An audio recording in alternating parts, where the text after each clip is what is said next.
Station start होगी 5 second बाद। Start. इस पर हैरानी नहीं कि कृषि कानूनों के खिलाफ सड़कों पर उतरे किसान नेता अब अपने आंदोलन की वापसी की राह तलाश रहे हैं।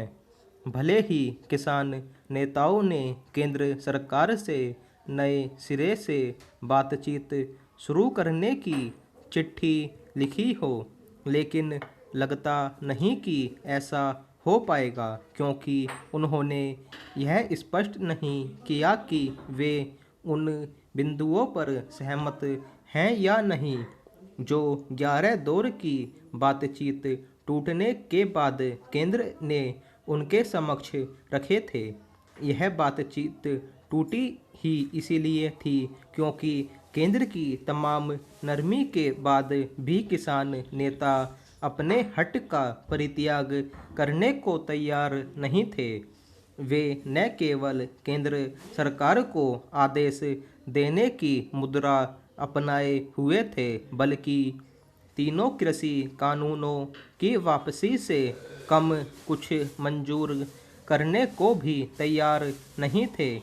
इस अड़ियलपन ने यही प्रतीति कराई थी कि उनका मकसद किसानों की समस्याओं का समाधान करना नहीं, बल्कि केंद्र सरकार को झुकाना है। इसका दुष्परिणाम यह हुआ कि आम किसान इस आंदोलन से दूरी बनाने लगे। यह किसान नेताओं की जिद के अलावा और कुछ नहीं कि वे कोरोना संक्रमण के भीषण खतरे के बाद भी धरना देने में लगे हुए हैं।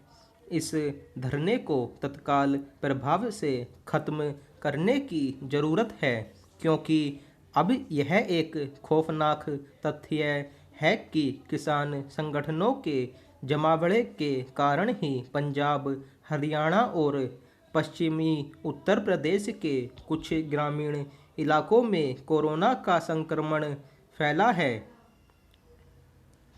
पंजाब के गांवों में शहरों के मुकाबले कोरोना से अधिक मौतें यही बता रही हैं कि किसान नेताओं की जिद किसानों पर बहुत भारी पड़ी।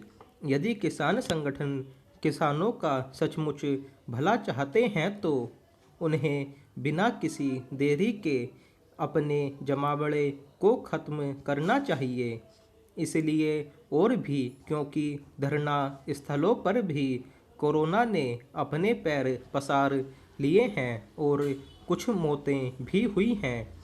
समझना कठिन है कि किसान संगठनों की हिमायत करने वाले समाज सेवी संगठन और राजनीतिक दल किसान नेताओं पर इसके लिए दबाव क्यों नहीं बनाते कि वे अपना धरना खत्म करें।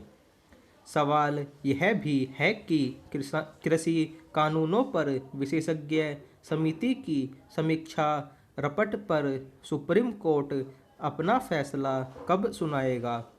क्या यह विचित्र नहीं कि जो सुप्रीम कोर्ट कोरोना संकट से जुड़ी समस्याओं का स्वतः संज्ञान ले रहा है, वह संक्रमण फैलाने का कारण बन रहे किसान आंदोलनों पर ध्यान देने की जरूरत नहीं समझ रहा है। बेहतर हो कि वह कोरोना काल में भी किसान आंदोलन जारी रहने का स्वतः संज्ञान लेने के साथ कृषि कानूनों पर अपना फैसला सुनाए। केंद्र सरकार को भी किसानों को समझा बुझाकर वापस भेजने की कोई पहल करनी चाहिए।